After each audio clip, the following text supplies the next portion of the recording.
that are essential that I cover in some of my programs. So, in a recent session, I was talking about developing the leader within, which is actually a life skill because self leadership takes conviction. All right, so we're here talking about self management and how you can use that to impact yourself and your life and your careers.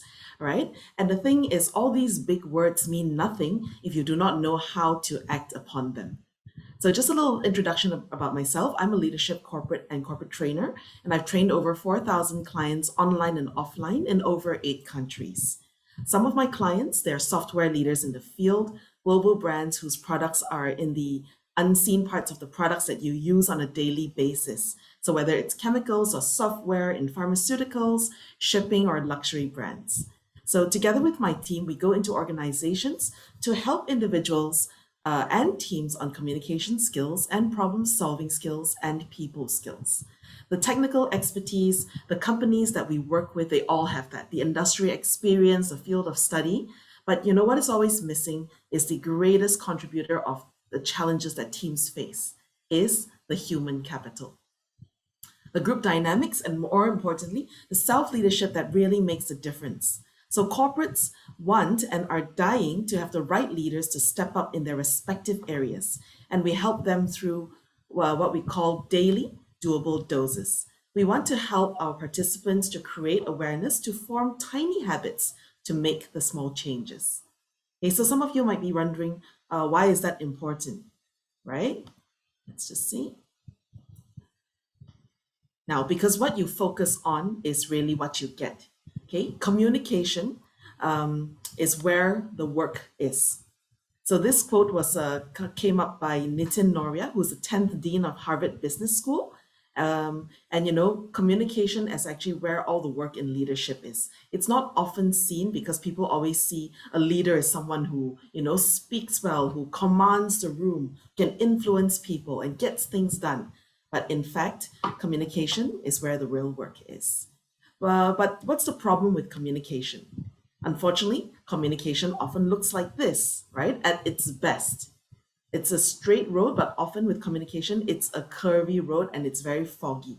A lot of times when we communicate, we either don't get the message across or people cannot get their message across to us. And we're going to examine why today in our 30 to 40 minutes together, okay, to see what it takes to get communication right, because communication is really a series of actions.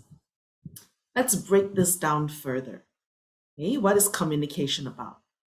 Communication requires the right foundation. When you communicate correctly, it's a way of building strong, trusting relationships, right? In communication, you need to understand communication tools. So in our programs, we actually break this down for you. We need to utilize various communication channels. Today, we're spoiled for a different medium. Okay, we need to access and leverage communication styles. All of us are individuals. We have a thumbprint. We're all unique in the way that we communicate based on how we've been brought up, our background, our understanding of the world, and we will be talking about that today as well, and how we understand communication motivators, okay, and apply strategies to look out for the holes and all the pitfalls that can happen in communication. Okay. So in communication, there are many, many barriers, and we want to be able to remove these obstacles and understand the cause of the problems and why they exist. Okay, so what are some barriers in communication? If you have some of them, you can go ahead to put that in the chat. There are definitely a lot of barriers. Yes, let me see what we have in the chat. Daniel says, our communication is mainly dictated by our lenses, like our cultural filters. Absolutely. And in fact, even more than that. And we want to touch on a few today and see if you recognize them. And feel free to, tell me what you think. Not listening. Yes, Kat, thank you. What are some of our other barriers that we may have in communication?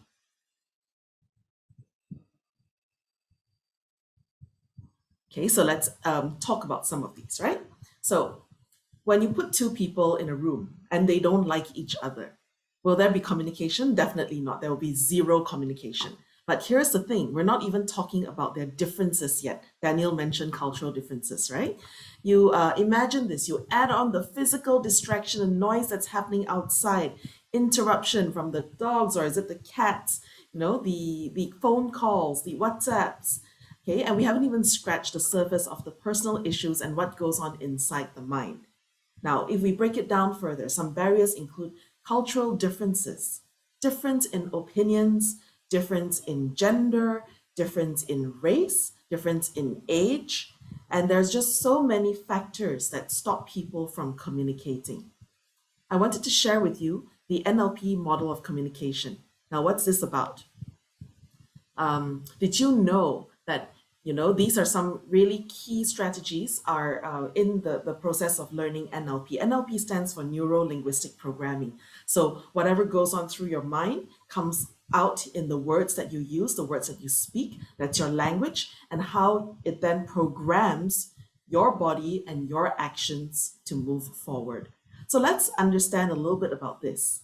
Now, what happens in the NLP model of communication is when we perceive things, right?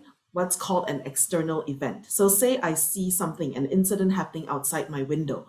I look outside, that's the external event, okay? Whatever that I'm receiving. Now, all this information comes in through my brain. And did you know that your subconscious mind can actually process 2 million bits of information? Okay? It comes in through your five senses. Your five senses being what you see, what you hear, right? What you taste. Yeah. Okay. And I'm seeing some great thoughts in the chat. Okay. All these things are coming in through your mind and your brain, okay, through what we call the five senses. Now, as the information enters to our mind, we have filters.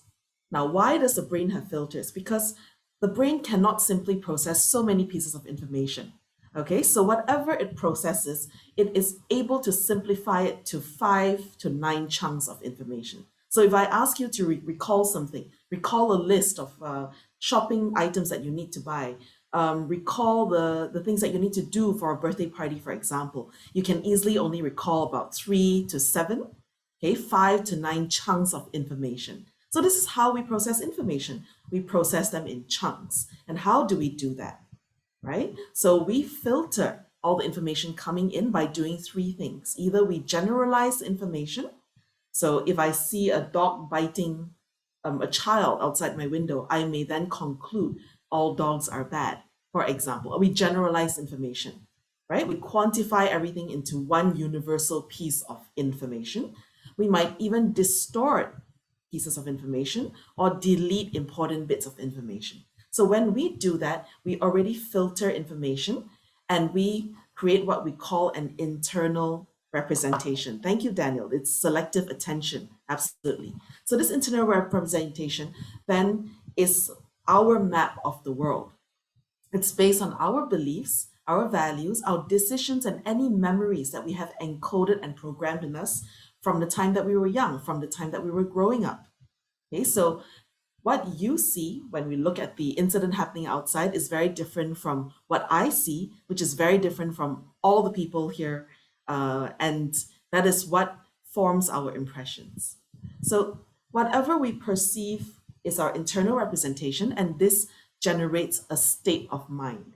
Our feelings are generated, and our state then affects our physiology. Physiology meaning to say how we sit, how we stand, how we carry ourselves, just like people who are confident would have their shoulders up, head up, right? Their hands in the air.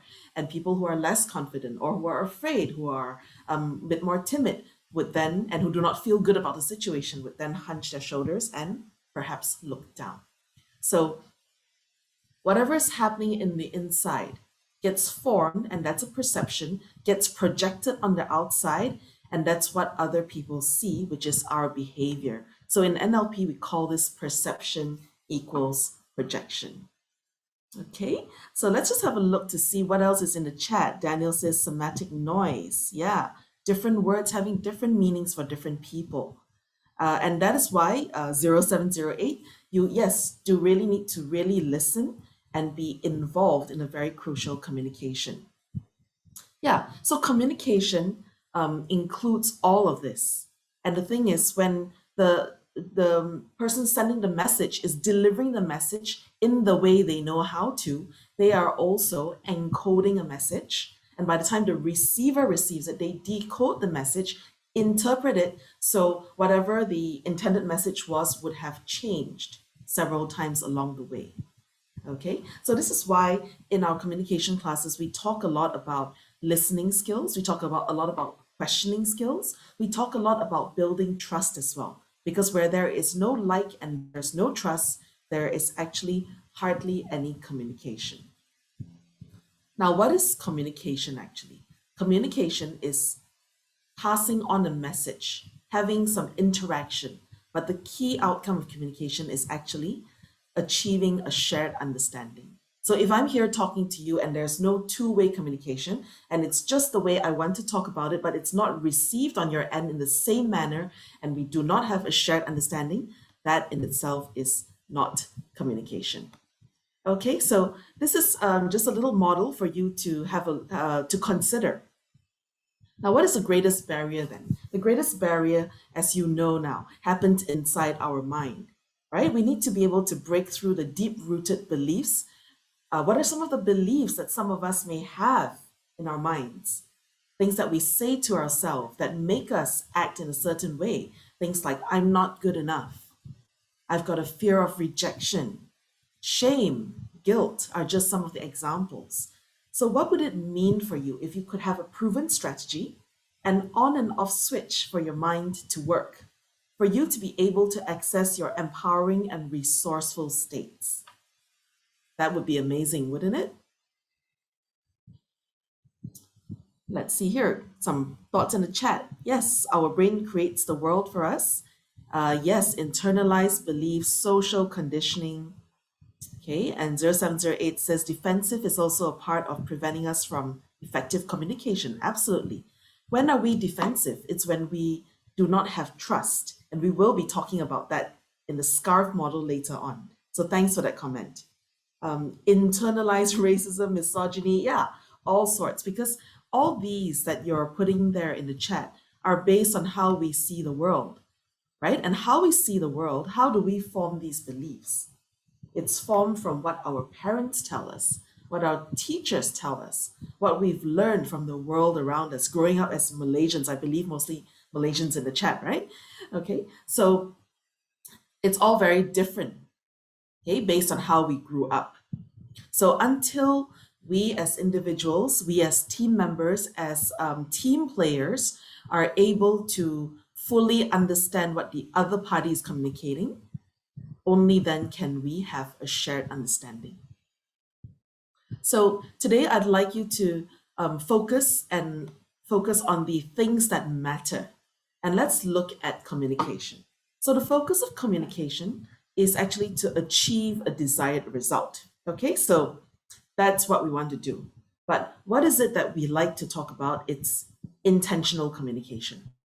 What's the difference between intentional communication and communication? Intentional communication is when we want to achieve a desired outcome. So when we talk about desired outcome, what would be a good outcome for you? So you really need to look at the relationship, right? The person that you're communicating to. You need to look at what's the purpose of the communication. Why is it important to communicate? So I'm going to ask you a question. Which is more important to you when you communicate? Result or relationship? So if it's result, put a 1 in the chat. And if it's relationship, go ahead to put a 2 in the chat.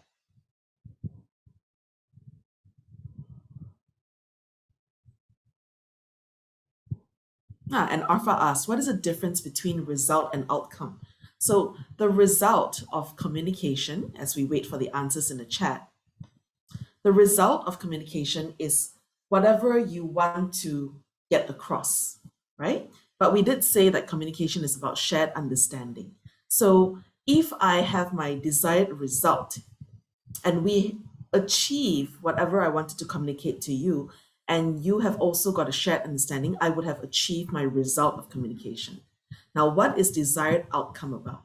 Outcome is if I manage to make you understand the message, but you did not feel good about it, or you bear a grudge against me, for example, that would not be a desired outcome. So that leads me to this question here. And for those of you who just joined, go ahead to put your answer in the chat. Which is more important to you, the result or the relationship when you communicate? A 1 for result, 2 for relationship. So yes, we've got a 1 from Kat and Jericho, and most of you have put a 2, mostly 2. Okay, absolutely. So communication would be really straightforward if we could just choose one, right? But it's not that straightforward. Desired outcome is a fine balance between getting the result that you want at the same time building that relationship. So what is it about leaders? Leaders will need to balance and put things first. Whenever we say what's first things first, we talk about the WMM. The WMM stands for, and you can take this down and remember this in anything that you do. Okay, anytime you're stuck for an answer, ask yourself WMM. What matters most? What matters most to you at this stage? Is it achieving the result, right? Is it achieving the relationship, or is it a balance of both? They're both important. So we are human beings, but the sad thing is when we're put into a corporate environment, when we're put into a stressful situation and a situation where we need to survive and do our work, what we end up being is human doing. What does that mean? We do, right? We chase for results, we become efficient, we do things the way we were programmed to do, fast and snappy, and sometimes we fail to be human beings and we forget to be. So balance is essential, and today I want to share with you one tool which can help you to achieve that balance. Yeah, absolutely. Daniel says when stress becomes too much, we change from using a higher level thinking brain to our reptilian brain, which is the brain that makes us get into that situation of fight or flight, right? Our brain freezes up. So consciously, this is why it's very important for us to start building relationships at the workplaces so that we have stronger workspaces. Let's see what we have in the chat. Okay, yes, Vishnu has kindly reminded us that there will be a quiz session, okay, and a Wheel of Fortune session that will happen later. Okay, so Daniel is asking, what's my answer? My answer, what was my question again? 1 or 2? Result or relationship? So the answer lies in the question of the desired outcome. So at times we might need to look at result. At times we need to look at relationship. So it is a balance between both, right? Because as managers at the workplace, as leaders, we need to achieve the outcome. So say we hit the sales target, right? We achieve all our sales numbers, but the whole team is unhappy. The whole team is not with you. By tomorrow, they all quit. Did we achieve the outcome that we want? On the other hand, we've got very kind people at the workplaces in our culture that we have. We cultivate relationships. So we say, okay, let us protect our team members. Let's achieve harmony, hold hands, and go for the goal slowly but surely. Okay. But the problem is if we don't achieve the results, but we're all still holding hands, singing songs, kumbaya, is that the desired outcome that you want? So being a leader is not as easy as it seems. Communication cannot be taken for granted. Okay, so we're going to move on to look at what tool we can use to build relationships. Okay, and 0708 says, on the other hand, it depends on the individual what sort of manager or leader they want to be. And that's the question I leave back to you is, are we conscious as leaders and managers? Yes, it's what we want to be, but are we conscious enough, and do we have the ability to flex our styles depending on the situation? So a lot of the times, managers are given authority and title, but leadership is really not about position, right? It's about the ability to move people and influence people. So if we understand that people are our assets, the human capital is important, then we start to build long-term relationships. So how many of you have seen this this window before? This is called the Johari window. So some of you might say, hey, Marilyn, you are very much saleh. This one, Johari. Okay, it's not Johari because it was started by 2 psychologists called Joseph Luft and Harry Ingham. So it's a Johari window. Now, in all of us, when we want to build relationships, you need to understand that it's a process. Before you can move on to the process, you need to know that all of us have four windows. What are the four windows? The first window being the arena. What is the arena? The arena is the part or the window in which, for example, if I'm talking about me, is known to me and known to others. So think about what you know about me so far, even though we've known each other for all but 22 minutes. Okay, so you may know that I'm a trainer, a leadership trainer. You may tell from my name that I am Malaysian. Okay, I've got long hair, I'm wearing a white shirt. So stuff that you know about me that's apparent. So that is my arena, which are things that everybody can see. All right, so that's the first window. Now, then there's the bottom window here, which is the area that is known to others, not known to others, sorry, okay, but is known to myself. And that's what I call the facade. So the facade, if you think back to where this term is used, look at the heritage buildings. You know, they always have a beautiful facade. They put up this nice front, it's decorated, it's protected, especially, you know, if it's a UNESCO heritage cultural site. But the behind may be torn down, may be broken. So I'm not saying that we're broken, but in all of us, we have a facade. So what we like to show to the world, but what's hidden inside. So a facade is something that you don't know about me. So it could be you didn't know that I used to live in Singapore. You didn't know that I came from the people industry, in the retail and hospitality industry. You may not know that I went to the dentist yesterday because it's stuff that you don't need to know. Okay, so for some reasons, I may choose not to tell you, or for some reasons, I may choose to deliberately hide the information, or it's not necessary for you to know. Okay, now in all of us, the third window is what we call the blind spot. So things that are not known to me, but perhaps known to others like yourself.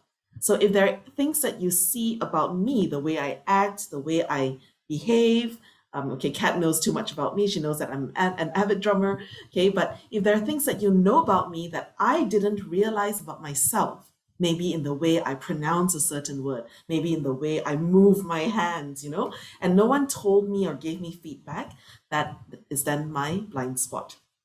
Okay, and lastly, there is the unknown, which is a window that is not known to both myself nor to you. So if we don't know, you don't know, I don't know, nobody knows. So the whole idea about this Johari window and why is it a relationship building tool is if we recognize this, then we now know, oh, I need to get to know other people. So which window do you think that you need to expand in order to get to know people? Is it the arena, the facade, the blind spot, or the unknown? Okay, so and by the way, there will be a quiz that's happening later, so do pay attention. Maybe I should drop you a hint. I should wink when there's the quiz topic comes up. Yeah, I haven't winked yet, by the way. Okay, so in order to build relationship, we need to enlarge one window, which is the arena. So for those of you who are computer savvy, imagine you're taking your finger, you're clicking to the bottom right box of the arena, and you want to click on it and you want to drag and make it bigger. So by making it bigger, what you're essentially doing is doing this.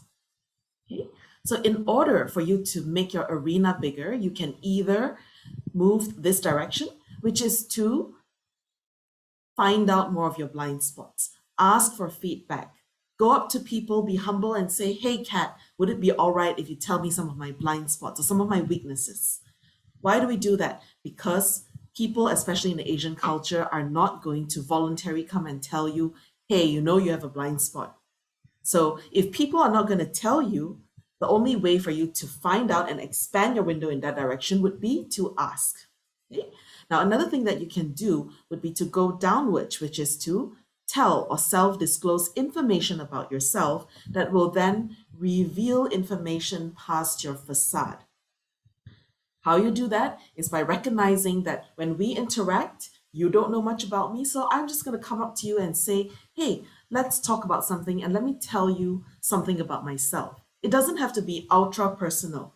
It can be actually things about how I prefer to work, the way I like to communicate, the times that I prefer you to call me when we have a meeting. So things related to work that will be helpful for the other person to know. Okay, and you can see that during the pandemic, we now start to know a little bit more about our colleagues at the workplace because we start to have Zoom meetings, and Zoom meetings, online meetings, showcase a little bit of their home environment, right? It showcases a little bit of their children screaming, their dogs barking. So it tells people and gives people a sneak peek. So this is actually the best time for all of us to reveal a little bit of a facade. Like Kat says, I'm a foodie. Yeah, and people bond very easily when there are things in common, right? And if I find out that Kat loves nasi lemak, and so do I, and so do you, we can just bond over a nasi lemak. And that's how people get to know each other. Okay? Now, the third way for you to expand your arena is to go diagonally down, which is to find out things in the unknown. How do you do that? By volunteering for projects, by stepping up and doing new things, volunteering to be a leader at the workplace and say, let me take care of this project, even though I'm not skilled at it, but through this, I can discover my people skills. The person who appointed me to this project will also get to understand what I'm about, what I'm capable of, what's my potential. And that's why a lot of companies, they do team building because they put you up on the waterfall. They expect you to abseil down 300 meters while the water is gushing, right? And they see who freaks out at the top. Okay, now if you have fear of heights, then not to be blamed. And then they also see who takes charge. Now, how reliable is that information? I don't know, but the Johari window certainly gave me a lot of information, especially when we go on these team buildings. You know, I was on this team building and we went on this whitewater rafting. And generally, the team that I was in was not very communicative. At that time, when we were whitewater rafting, we were going through some really huge rapids. We got overturned and we fell off the raft. So there I was trying to save my colleagues, those saying, I can't swim, I can't swim. Okay, and guess what? At the end of that, I found out after saving a person's life, they did not throughout the whole trip come and say a single thank you. So that was really a discovery of the unknown. Yeah, I'll leave you to imagine. Okay, so building relationships is absolutely essential when it comes to communication. All right, I would like to move on to another model, which is what we call the SCARF model. Because aside from building relationships, we need to understand also how people function and how they behave in different social situations. So this is based on neuroscience research in which there are 5 domains that activate certain parts of our brain, causing a feeling of threat, causing a feeling of reward, and these are the responses that we rely on for survival. So let's talk a little bit about this. Okay, this SCARF model, which I'll share with you shortly, is a SCARF model by David Rock. Now, humans are social animals, and our ability to survive depends on our ability to live and work effectively with other humans. Social rewards and threats can be very powerful. So the brain perceives these threats to status and social standing similarly to the way it perceives physical injury and pain, right? So now when the brain perceives a threat, the sympathetic nervous system is activated to initiate what is often referred to as the fight or flight response. And earlier, Daniel said the reptilian brain comes up, right? Cortisol is released, a hormone that increases blood sugar and suppresses the immune system so energy can be redirected to address the perceived threat. So other hormones are also released, right? So for example, when you feel your mouth go dry, your palms become sweaty, you are experiencing the sympathetic nervous system at work. Okay, so these are threats that our brain processes. Now, threats in this SCARF model aren't limited to physical threats. Social acceptance and status, okay, are beneficial to our survival and health. And the brain recognizes that by viewing a wide variety of psychological and social states as threatening. So some examples includes when I don't have full information or when I feel a lack of control at my workplace, if I feel a loss or a drop in my social standing among my friends, or if I get excluded from a group, these are things known as threats, which affect the emotional part of our brain. Similarly, the brain also perceives other things as what we call rewards. So, aside from physical requirements for survival, such as air, food, water, sex, shelter, eh, these are rewards, the obvious rewards. But the not so obvious rewards are psychological and social factors like predictability, social acceptance, a sense of being right, knowing the answer, opportunities for advancement, and mastery of skills, having novelty. So these responses to opportunities and threats are emotional in nature, and emotional responses are centered in what we call the limbic system in your brain. And they're processed based on our memories that are encoded and associated with emotions. So where there are rewards, okay, neurotransmitters are released to raise our dopamine levels and lead to feelings of satisfaction and pleasure. And this reinforcement for our behavior increases the likelihood that we will repeat the behavior. Okay, so this reaction is just that scientific explanation. I'm not an expert in that. Yes, social needs like belonging and more. So there's Maslow's hierarchy of needs, and these are actually things that we can do something about. So this explains the strong emotional reactions we have in social situations and why it's hard to control. So by understanding the five domains, we can find out how we can help to maximize rewards and minimize threats for people in our work teams, in our group. Okay, so what are the five factors? S for status, C for certainty, A for autonomy, R for relatedness, and F for fairness. So that's called the SCARF model. Okay, yeah, very, very interesting. Let's talk a little bit more about what this means, okay? And by the way, later on, we're going to have a poll, okay, to ask you some questions. There will be a quiz. Remember, I might be winking. If it's a quiz question, maybe I should wink now. Okay, so SCARF stands for status. What does it mean by status? It's the sense of personal worth, how you see yourself and how others see you. That's important. Okay. What about certainty? Having a sense of control over your life and over your future. So, whenever there's certainty, this may create reward for people who like a high level of certainty, and it might become a threat for people who don't feel that they're in control. What else is important? Autonomy, a sense of what the future holds, okay, and how much control I have over things. So if I'm given a task and I don't have the autonomy to make decisions, I don't have the power to do things the way I like them to, and I have to follow a certain rigid set of rules, that may be a threat to me, especially if that's not my style. Okay? And relatedness, what is that about? Having a sense of safety with other people. So if I'm put into a group project and I feel that I like the people in that group, I can relate to them, I feel safe, I feel a sense of safety and belonging and connectedness, then I'm more motivated to do a good job there. Whereas if I'm not and I'm put with people whom I don't like and don't trust, that is a huge threat to me. And lastly, a sense of fairness. So if there are leaders in the room here, and you find that it's difficult for you to get your team member to do something, it could be related to the SCARS model, F factor, the level of fairness which they perceive. So all these are key factors in which you can help to manage in the way you communicate with your teams, okay, on how you're going to help them to move away from the threats, things that they see as threats, and on the other hand, help them to move towards what they see as rewards. And all this happens in communication.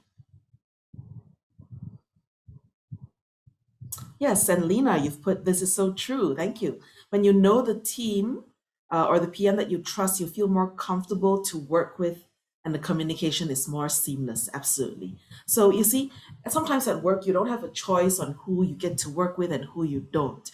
But the job of the leader is then, therefore, to communicate. So remember, our topic today is self management to impact. It's about communicating to create impact, to achieve more impact in our own personal and our own work lives. So By mastering our communication, we can then say, what can we control in the SCARF model? What can we communicate so that the person feels safer? They feel more of the reward and motivation towards things that they can do or can achieve. Okay, so by knowing this, it allows us to classify and understand these social triggers that drive our behavior. Okay, and for the people around us, we need to communicate and design the right interactions while communicating with them. So these models that I'm sharing with you, the Johari window, the SCARF model, actually these are things you probably already know. You're living them, you've seen them in action, yeah. And Lena, yes, needing to create a safe workplace for the teammates to speak up and communicate effectively. So you realize this is happening in your daily life. It's just that maybe you don't know the name to the models. So why are the models important? It's because the danger is when we don't recognize what what it is and how to use them, and we don't have a model to fall back on. What happens is we only see the behaviors. Earlier on, I shared the NLP model of communication. The behaviors have already been filtered many levels. And when you only see the behaviors of the person, we will receive messages in a different way and we get trapped into these emotional barriers. Yeah. So we label these feelings as, I don't feel good about this project. I don't trust this person. My gut feeling tells me I shouldn't work with this person. I will never be able to do this. I can never get my team to step up. They can't make decisions. So these are the self talk that happens in our mind. So, why is leadership important? Let me ask you, what landscape are we in today? Fast or slow? And some of you are really fast with your fingers, super fast before I could even close my chat box. F1 speed. Absolutely. A tremendously fast changing pace that if we don't step up on our people factor, competition is coming at you at a speed that you find yourself left behind. Why? Because we're so busy battling our emotional barriers, battling our people issues that's stressing us out, that's causing us frustration and irritation. So, all these skills need to be on autopilot so that when you're faced with such speed of change, you don't doubt yourself and you don't doubt your team, because then it becomes a battle and an unnecessary battle. Okay, so there is another tool which I will not elaborate too much on, but in our training sessions, we also share with you the iGrow model, right? Taken from the Grow model of coaching. This helps you to deep dive into issues and challenges, and you can use this to A, self coach, B, communicate with others, to hear them out better, understand their issues, understand the reality for them, okay? Come up with options together as a team, and then to find the way forward. So, in order for us to master ourselves, we just need to be able to firstly be a good coach to ourselves and then be a good coach to others. So, who's responsible for achieving the right outcome in communication? Finger pointing directly at the screen. That's you, absolutely. And that's with that. I'd like to move on to our next section, which is conviction means choice. We said earlier on that self leadership is about conviction. Conviction is about professional drive with that humility to improve, right? And what is conviction? It is about choice. So easier said than done. Do you always feel like you have choices, or are you in a situation that never changes where you have no control over the result or the outcome? So it is in situations like this that we need leaders. Do you now choose to be a victim, or do you choose to be a victor? Do you choose to be trapped and say, I don't know? It happened to me. Do you choose to discover and design your outcome? Okay, a little note back to the deep rooted beliefs that we spoke of earlier on. Now, if you believe that you're not meant to be more or to do more, you're absolutely right. So it's all a choice. Choice is about how we react to situations. So, take for example the new norm. I actually don't like this word, the new norm. Why do I say that? Okay, the new norm is an illusion, isn't it? It's no longer happening, the new norm. It's no longer a new norm. How long are we going to use the word new? It's been new for the last 500 over days, 1.5 years, right? We are, we have been, and we will always be in an evolving norm. Now, what's the difference? Okay, when I say new norm, I'm the victim. The new norm happens and it happens to me because it's new. I can't control it. The changes are new. It's going on so fast. I need to adapt. I need to force myself to adapt. But if we recognize it as an evolving norm, this is when you then take ownership. If you recognize it as change that is constant, why? Because the quote says that the only constant is change. So when we take for granted and assume that things should be how we expect them to be, the norm, the new norm, we get ourselves caught. And then when things shift again. So then we find ourselves stressed, disgruntled over how things don't go our way.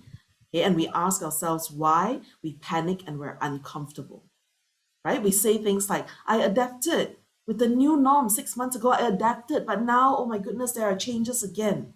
But guess what? We need to learn to be comfortable with discomfort and comfortable to be alert. So with that, I'd ask you to quickly reflect and think about an area in your life or business which is not going as planned, okay, as a result of the pandemic. How does it make you feel? What thoughts are going on through your mind? Are you reacting to the new norm? Are you responding knowing that it's an evolving norm? And we have a little bit more to go here. And there's really good news because at the end of this session, not only will there be a quiz, a little poll, but also a wheel of fortune where you get to win some prizes. So stay on. We're coming to the little nuggets at the end. So recognizing who you are, making that choice of who you are. Take control of your thoughts, the way you communicate, and tell and choose leadership. Leadership that starts from within. Leadership is not about a title, it's not a position, it is the choices that you make. I love this quote. There is some debate about who wrote this quote, but to me, I'll just pick Lao Tzu. Okay? Watch your thoughts, for they become your words. Watch your words, because they become your actions. Watch your actions, they become your habits. Watch your habits, they become your character. Watch your character, it becomes your destiny. So it's almost like a ripple effect. Your outcome, your behaviors, your character, your destiny starts with your thoughts. Your thoughts affect your feelings and the words that you say to yourself, to other people. It's a ripple effect. So what I'm here to tell you is that, you don't need to spend your whole life savings to attend a Tony Robbins course. If you have, congratulations. That's an absolute privilege. I haven't myself. You can also watch a lot of videos that will also teach you this. But in our sessions, what we do is we try to make it real for you. We have these real conversations to identify where the ripple effect starts for you personally. In our sessions, we will teach you how to manage this. And let me tell you this, it's not about positive thinking.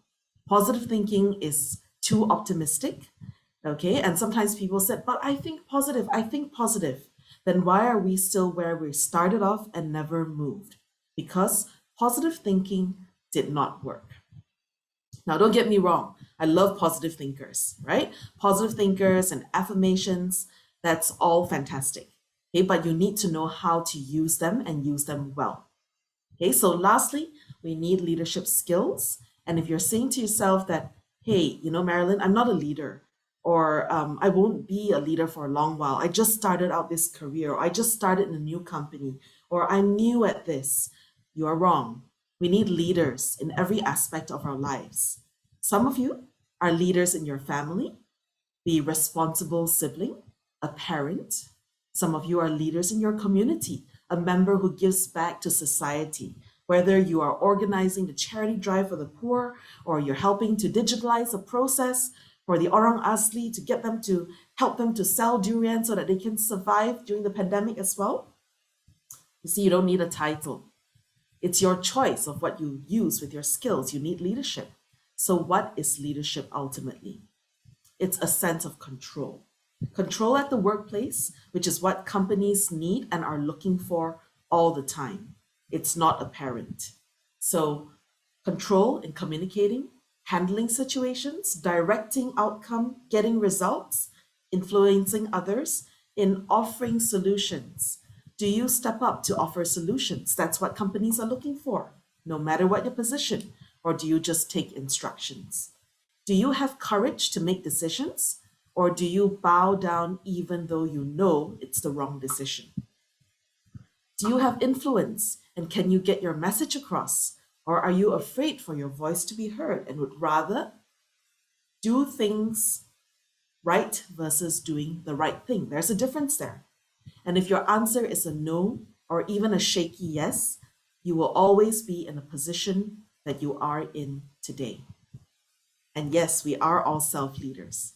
Okay, so these are the life skills that you need to know once and for all. And once you're able to master that leader in yourself, for you, for the people around you, and you know how to communicate, you can gain trust and communicate, and you can answer and start to take on more difficult challenges, take on the more difficult questions. And that's how you grow in terms of confidence and self belief. Okay, so don't let the hierarchy stop you and gain control and start to focus on what you can control and what you can influence, which is your own skills. Start today. Okay, so to close, John Maxwell says the most important ingredients of leadership is integrity. Do you say what you mean? Do you mean what you say? Do you take control and accountability for your behavior and the decisions that you make? We need to grow leaders at the workplace, and this is why, clue here, multinationals spend so much time and money developing their people in how to communicate because they are desperately looking for leaders everywhere in the workplace. At the end of the day, don't undercome. Now, this is a PG 18 message. You want to overcome all these challenges. Okay, don't be underwhelming and don't get overwhelmed. You don't need to invent the light bulb. It's already been invented. So closing words, excellence can be modeled. So invest time to model excellence and harvest these skills because they will carry you a long, long way. So that's all for me today, and back to you, Suresh.